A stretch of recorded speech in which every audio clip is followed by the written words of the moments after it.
Today I'm replacing the lower ball joints on a 2018 Toyota Camry. This repair helps restore proper steering, suspension movement, and overall ride quality. First, I raise the vehicle, loosen the lug nuts, and remove the front wheels to access the suspension components.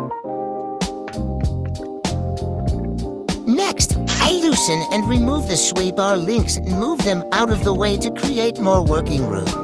Here I remove the cotter pins from the lower ball joint castle nuts.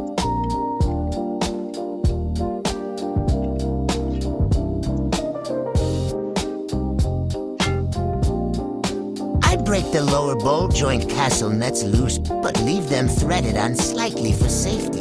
Now I loosen and remove the bolts and nuts securing the lower control arm. With the hardware removed, I separate the ball joint from the control arm and carefully knock the ball joint out.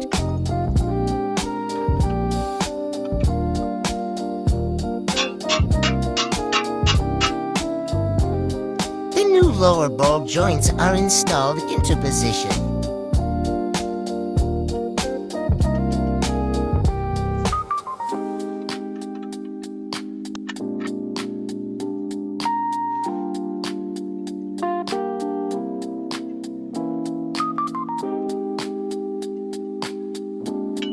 I reconnect the ball joints to the control arm and tighten the mounting bolts and nuts to specification.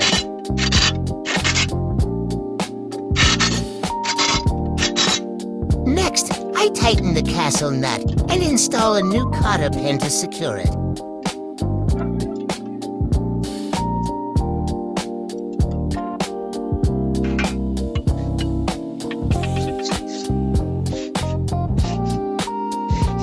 The sway bar links are reinstalled and tightened.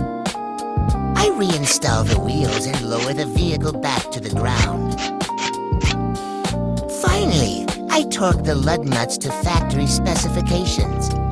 The lower ball joint replacement is now complete.